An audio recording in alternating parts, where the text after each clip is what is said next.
Welcome to Crawdaddy's Custom Crankbaits. Tonight's going to be a little bit different. I've been asked, how did I get started in this? How hard of a hobby is it to begin to learn how to paint? I'm going to try to go over a little bit of basics of stuff that you need and a little bit of how I got started in this. Years ago, I got started in figure painting. I competed all over the country painting and competed in model contests. But that's how I got into airbrushing, was doing these and model aircraft.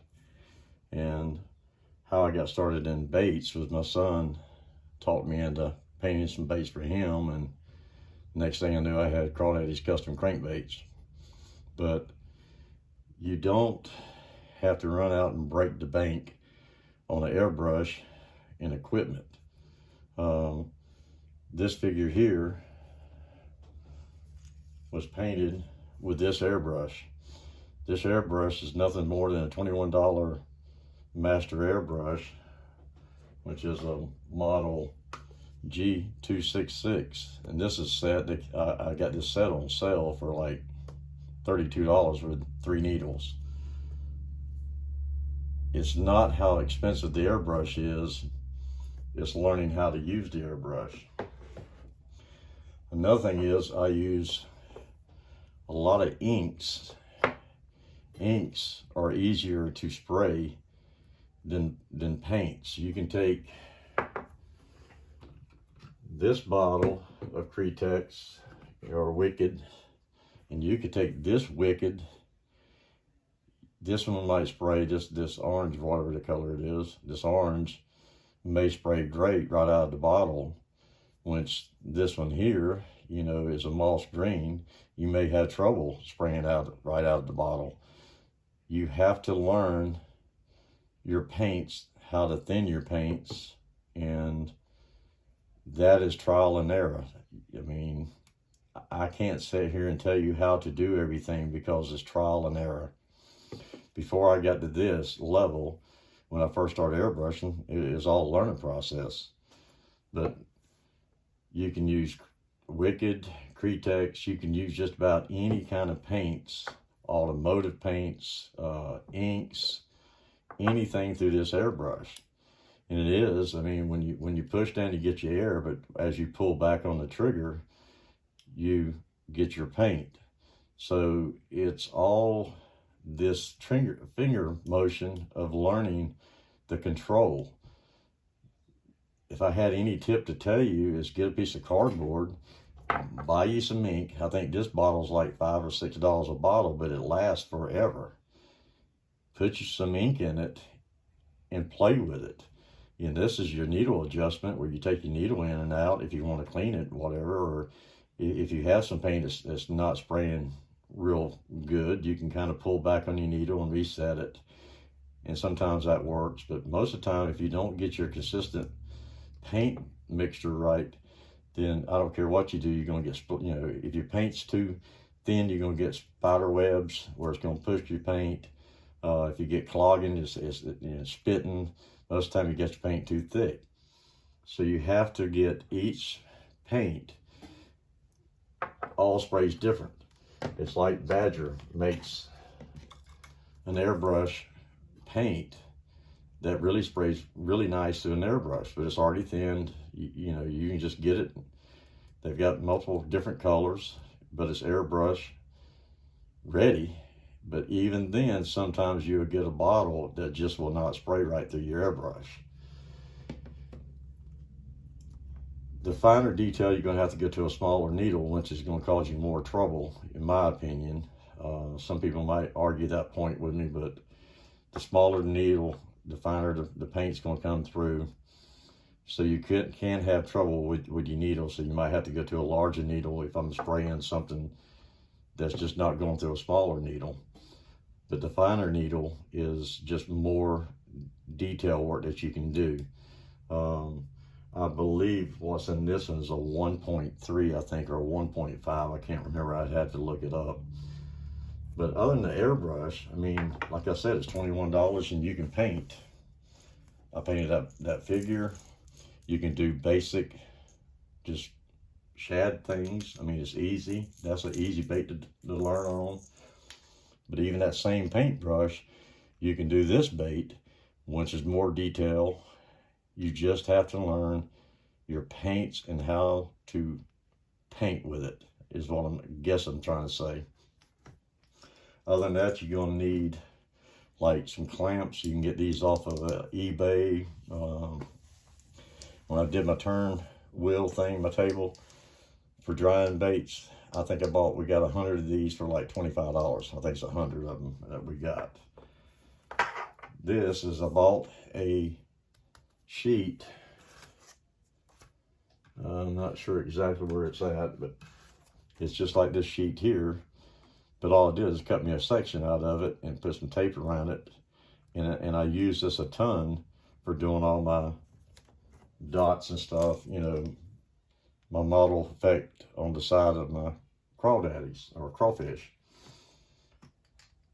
So the only reason I did this, it just makes it easier for me to hold and get in places. I'm not fighting this going around, you know, on baits. I'm not holding this big old piece of plastic. It just makes it easier. But with that airbrush, as I said, I mean, you can do whatever paint job you want. It's just learning how to operate the airbrush. It's who's behind the airbrush and not how much it costs. You can spend $500 on an airbrush. It comes in the mail. You all amped up to go paint, and you can't paint with it because you haven't learned how to mix your paint. You know, and that's, each manufacturer of paint is a little bit different. You know, some paints have their own thinners that you got to use. Some of them, it's like this ink, I can use water to thin it, or I can use alcohol. I use alcohol. Alcohol makes it dry quicker. When I'm spraying, it's almost dry. By the time I'm done with the color, it's almost really dry by using the alcohol.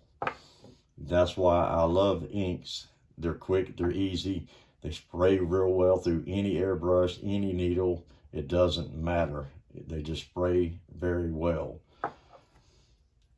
I use the Wicked. I use regular Cretex. You know, I can take this opaque yellow, spray it through my airbrush, have no trouble. I can take this Wicked orange, and I have to thin it just a little bit to get it sprayed correctly through my airbrush.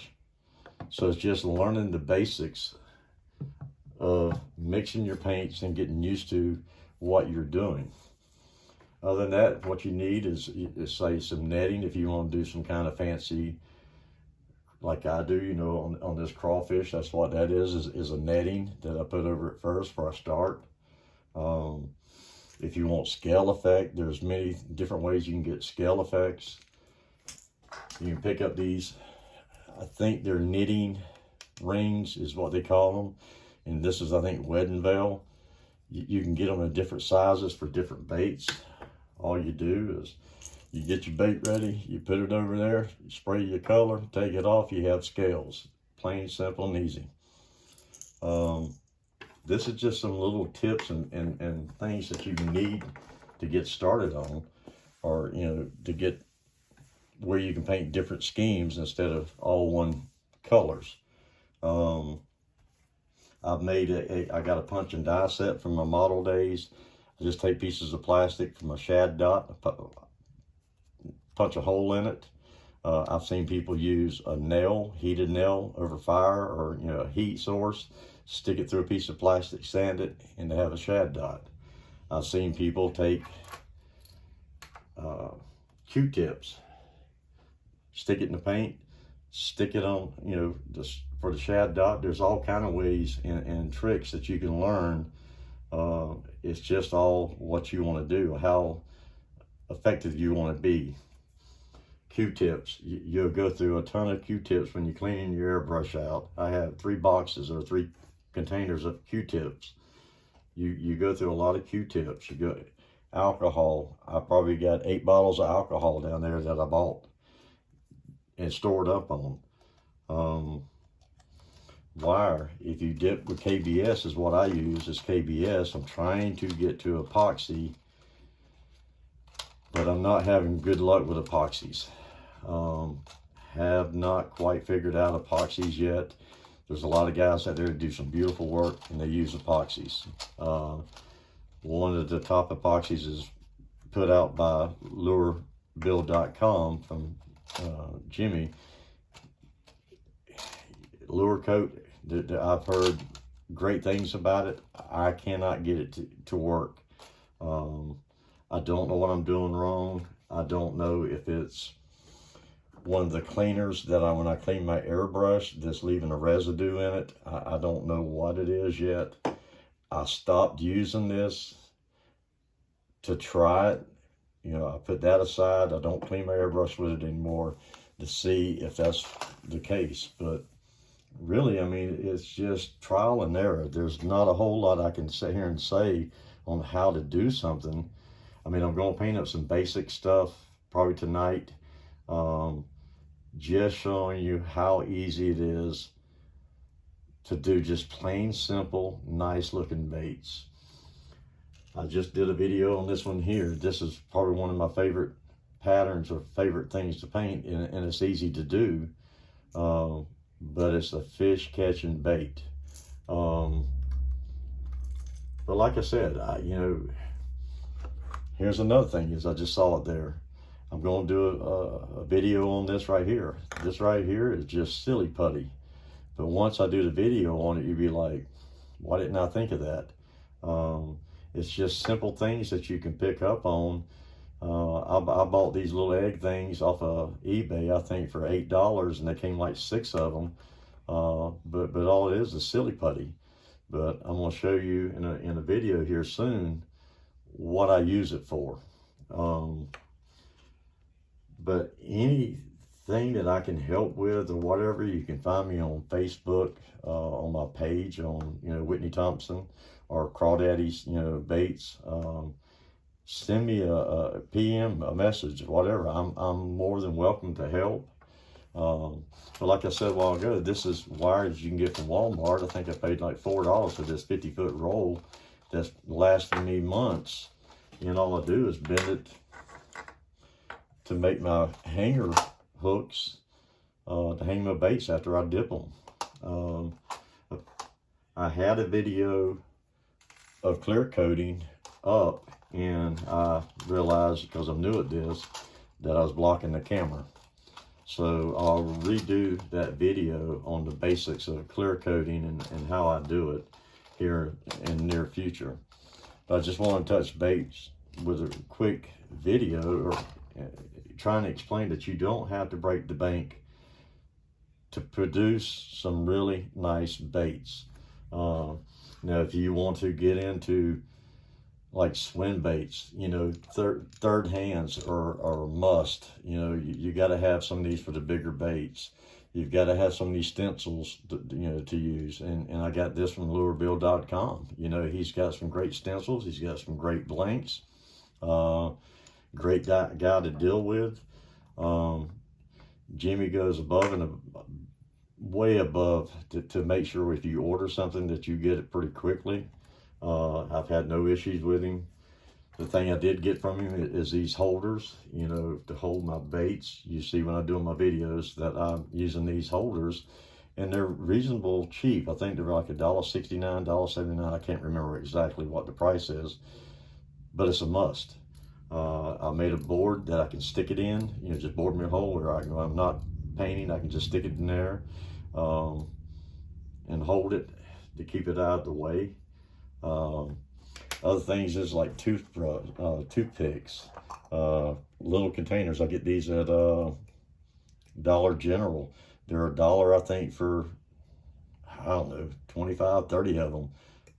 That's what I mix my paints in if I'm mixing paints. Super glue, you can pick up super glue anywhere. This is just little things that you're gonna have to get to really even get started, you know, and going. But my recommendation for you as a beginner, use inks. Go to Hobby Lobby, go to Michael's and buy some inks. They're different prices. You can buy them from, I think these are, Bombay's like $5.99 a bottle, but I'm telling you, that bottle lasts for a long time. There's some bottles I've had for 10 years from doing the figure painting to now. That just lasts a long time. It only takes a drop and it goes a long ways. I'm trying to think of anything else that would help somebody who's beginning. It's just trial and error. There's no magic, there's no secrets. It's all learning, you know, the control of your airbrush, of pushing down and pulling back. That is the basic. You have to learn this before you can do this, or you can do this. You have to learn this, the airbrush. And there's plenty of companies, Badger, Awadi, Steenbeck. I mean, there are so many companies out there who have nice airbrushes. If you want to pay that $150, $200, $500, whatever you want to pay. All I'm saying is you don't have to break the bank. You can go with a master airbrush, is what I use on every video I've done. It's a master G266, you know, and you see the quality of work I put out with a $21 airbrush. Like I said, if anybody wants to PM me, I'll be more than happy to help in any way I can. Any suggestions or anything that I can do to help you improve your painting and enjoy this hobby, because it really is. It's fun. I really enjoy it. I enjoyed this here. I've won multiple awards for best of show, first places for my figure painting, and all I've done is taken that to these baits that I do, and it's just a hobby and I enjoy it. Like I said, I hope this helped you on shedding light on some stuff. And as I said, there's so much to learn in one day that you're not going to learn it. You're going to have to play with it, get the feel of it, and you'd be surprised 1 week, 2 weeks go by and you'd be like, man, I'm painting just as good as Crawdaddies or anybody else. But as I said, this is what Crawdaddy's Custom Crankbaits had for you tonight. I just hope it helps you. Anybody's watching it, you know, please like and share or subscribe, and we'll see you next time. And next time I'll be painting the bait. I just wanted to touch base with, you know, some of the basic stuff and how I got started and what you need. But thank you for watching, and y'all have a great night.